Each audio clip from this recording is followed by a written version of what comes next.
Supalpal ng korte, pinataob ni VP Sara. Ayan, syempre itong balitang ating matutunghayan natin ngayon ay nagmula kay Robin Sweet News. At ito po ang inyong lingkod na si BT na magbibigay ng reaksyon at komento dito sa video na ating matutunghayan ngayon. At huwag na natin pagtagalin at sabay-sabay na nating panoorin ang laman ng video na hatid sa atin ni Robin Sweet News at bibigyan natin ng reaksyon ang balitang ito. Pasok! Justin, ibinasura na ng Department of Justice ang cyber libel complaint na inihain ni Senator Risa Hontiveros laban sa ilang personalidad sa social media matapos magpasya ang prosecutors na walang sapat na prima facie evidence para ituloy ang kaso. Sa inilabas na Gara na itsura niya, yun nakaganon yun. resolusyon, sinabi ng National Prosecution Service na bagamat maaaring nakasasakit ang ilang pahayag laban kay Hontiveros, hindi ito otomatikong maituturing na krimen sa ilalim ng cyber libel law. Kasama sa mga respondent na pinawalang sala ay sina Attorney Ferdinand Topacio, Brian Cristobal o Banatbay, Jeffrey K. Eric Celis, Crisette Chu, Jay Sonza, at Alex Destor o mas kilala bilang Tio Moreno. Basahin natin ang desisyon ng DOJ. Ayan. In this case, actual malice was not proven. It was not established that the defamatory statements were made with knowledge that the statements were false or with reckless disregard as to whether or not they were true. In their online video and written commentaries, the respondents expressed their opinions against complainant Hontiveros Baracal in relation to the video released by Maurilio, a witness presented during a Senate investigation on Kibuloy and the human sect annex in the Kingdom of Jesus Christ. In the said video, Maurilio recanted his earlier statements given during the Senate inquiry and alleged that he was coached and bribed to testify. They also made other imputations against her in relation to the exercise of her official duties as a senator, specifically with respect to her conduct of Senate inquiries. These matters were already the subject of previously published news reports. The declarations of the respondents against complainant Hontiveros Baracal may have been offensive, but they are not actionable by themselves. The Supreme Court has remarked that being sensitive has no place in this line of service. More so, when allowing otherwise, has the potential to create a chilling effect on the public. The panel So ang ibig sabihin talagang ayaw na ng Supreme Court sa mga ginagawa nyo. Kasi hindi pinapabor ng Supreme Court lahat ng mga inaano nila eh. O gaya niyan, o di ba nireklamo yan, sila Banatbay, sila Tio Moreno, sila Attorney Topacio, nareklamo ni Honti. Siguro naiinis siya sa mga sinasabi nila. Kasi alam mo kasi Honti, ang mai-advise ko sa iyo, huwag ka naman kasing kung ano-ano yung mga sinasabi mo rin. Di ba natural syempre, gaya sa mga Duterte, kung ano-ano mga pinagsasasabi mo sa mga Duterte. 'Di ba? Siyempre, kung sino yung mga supporter ng mga Duterte, magsasalita din sa'yo. Hindi naman pwedeng ikaw na lang lagi ang kumakara. Hindi naman pwedeng ganun, 'di ba? Siyempre, ipagtatanggol din. 'Di ba? Ipagtatanggol din yung side ng tinitira mo. So, ibig sabihin yan, meron naman tayo talagang kalayaang magsalita. 'Di ba? Meron tayong freedom. Oh, 'di ba parang alam mo ko sinabi mo rin 'yun ni Honti, 'di ba? Pero kapag ikaw tinatamaan is ganyan, demanda ko kayo. 'Di ba? Kaya hindi mo rin masisisi yung mga tao nagsasalita laban sa iyo. 'Di ba? Kung may maririnig kang hindi maganda, hindi mo rin sila masisisi kasi may naririnig din silang hindi maganda galing sa iyo. Ganun lang din 'yun. finds no prima facie evidence with reasonable certainty of conviction to indict any of the respondents for the crime charged. At syempre, may sagot si Ms. Crisette Chu. Cyber libel case dismissed. Thank you, Lord. Thank you to my amazing and kind and hardworking lawyers, Sergio Asperas and Sec Bebot Bello, and their team, and Bello and Asperas Law Office. Best lawyers ever. Thank you to the prosecutor's office for being fair and just.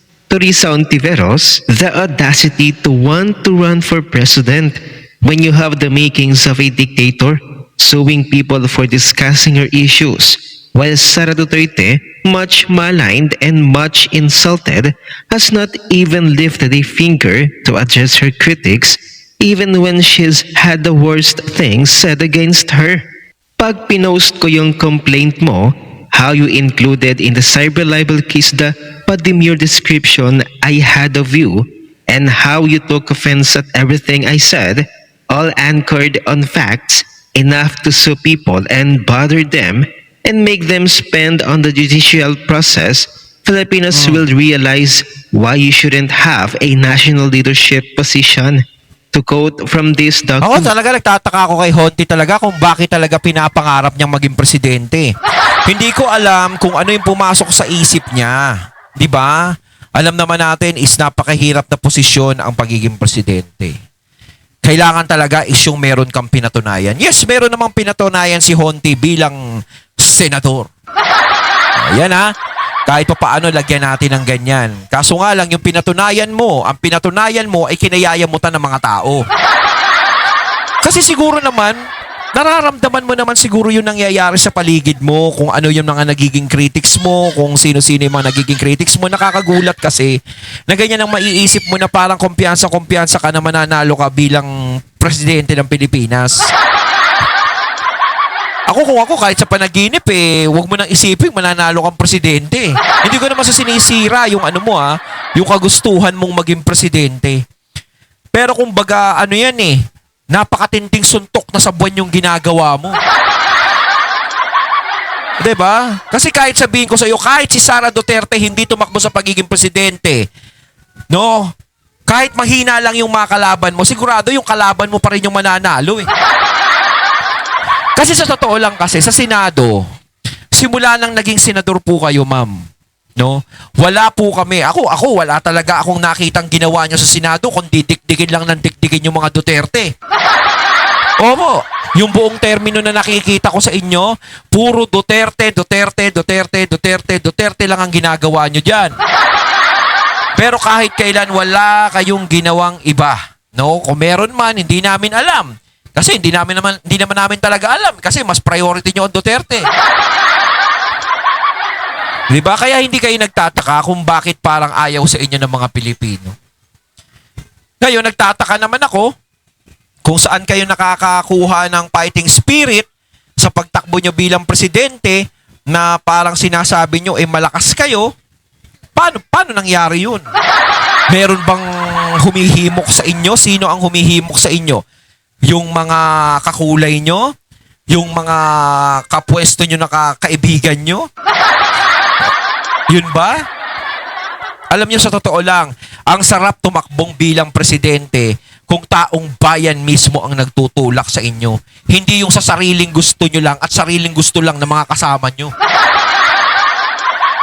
Oo. ulit-ulitin mong basahin. The Supreme Court has ruled that being sensitive has no place in this line of service. More so in allowing otherwise has the potential to create a chilling effect on the public. A senator who doesn't respect freedom of speech, ruled too sensitive, wants to create a chilling effect, has no place in politics. Yes, tama. Kasi sa totoo lang talaga, no? Kahit sabihin natin ikaw politiko ka, hindi talaga mawawala yung mga critics Yung magsasalita sa pamumuno mo, sa pagpapatakbo mo, sa pag-ano mo sa katungkulan mo, hindi ka mawawala ng critics. Makakarinig ka ng iba't ibang salita dyan. 'Di ba?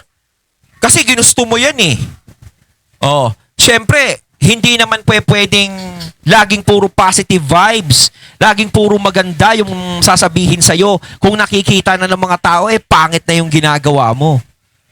Diba? Gaya sa mga artista, kapag hindi na maganda yung napapanood, gaya sa Batang Quiapo, lahat na lang ng bida nateteki. O, di ba? Para sila sabi, tapusin mo na nga yung palabas mo para probinsyano lang.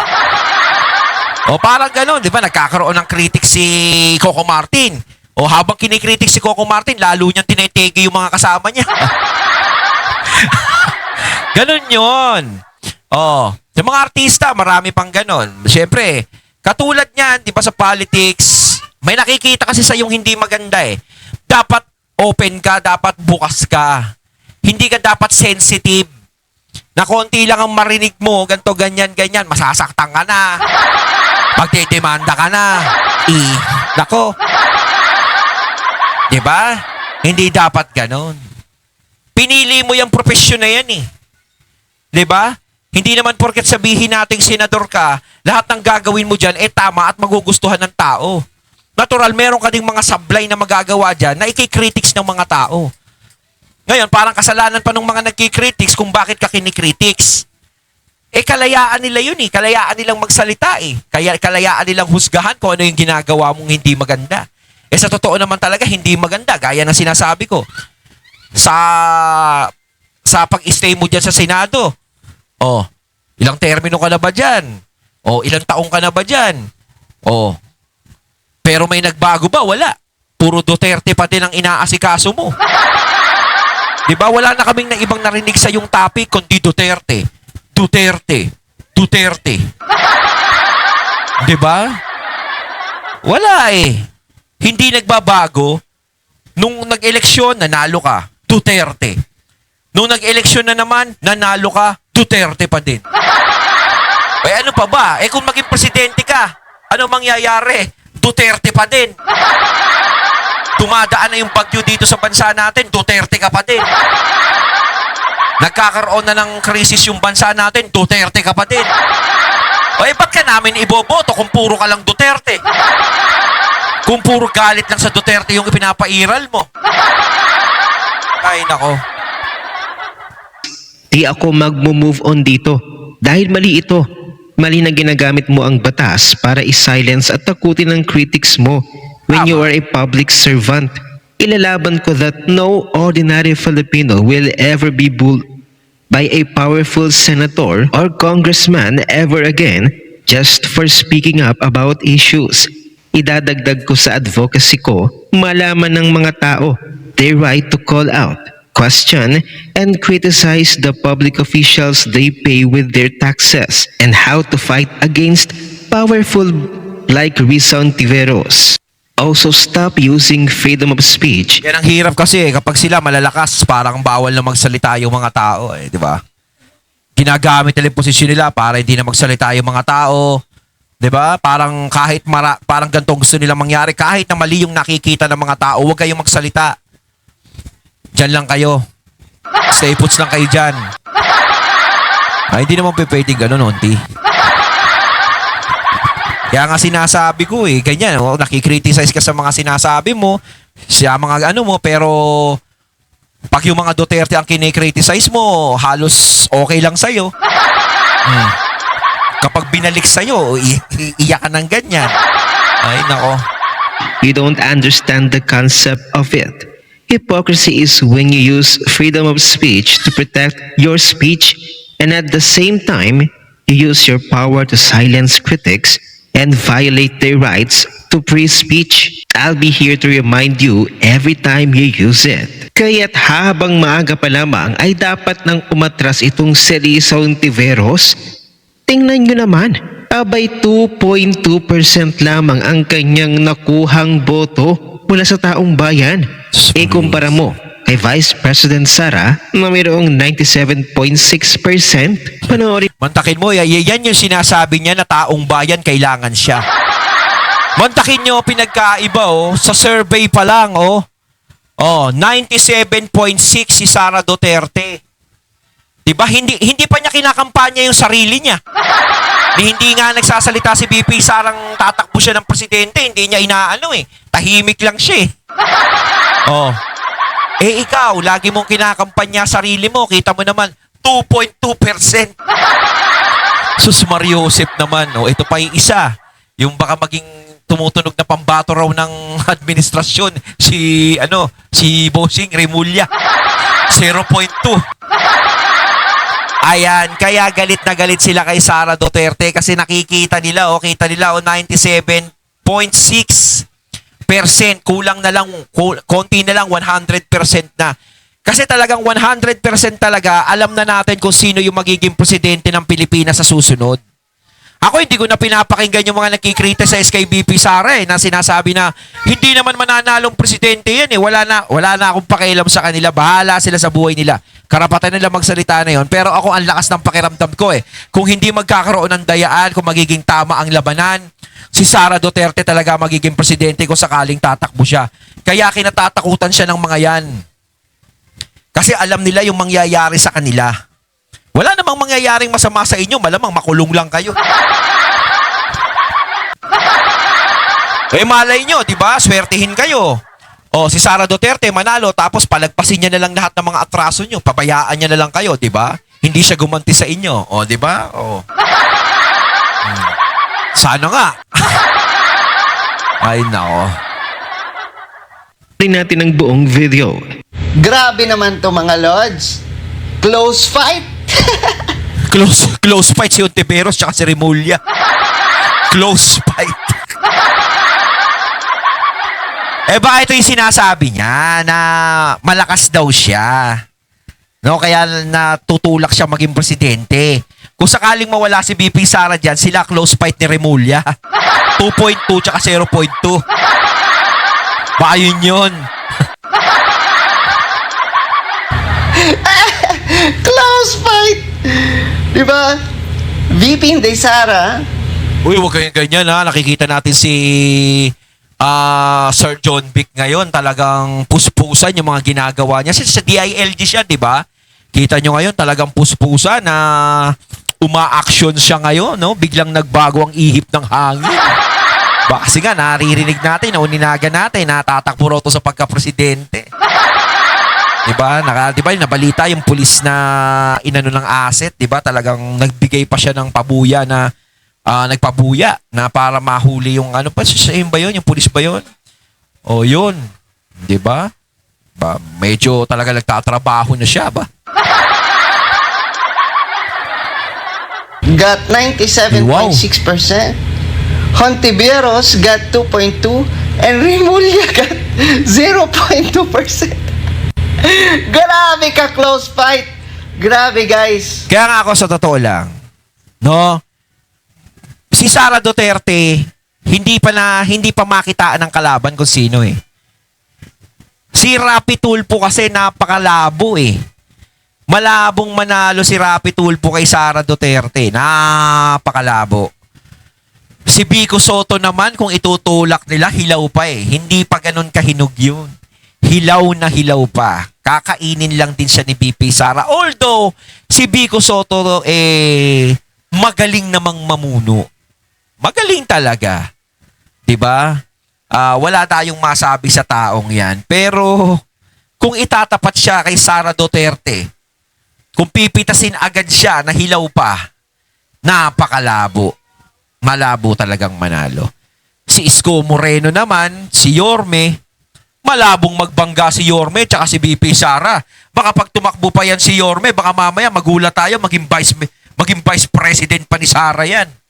Kasi nga, syempre, nagiging usap-usapan, ang magiging vice president ni Sara Duterte ay si Senator Marcoleta. Diba? Maganda rin yun.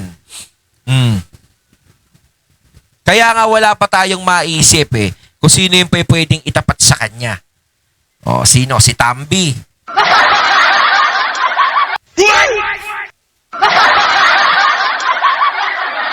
Grabe mga lords. Kaya nga kung alam nyo, meron talagang pwedeng tumapat kay BP Sara, pwedeng matalo si BP Sara. Alam nyo kung sino? Matatalo siya pag siya tumakbong presidente sa 2028, pag tumakbong presidente din yon. Matatalo siya ni PRRD. Ng tatay niya.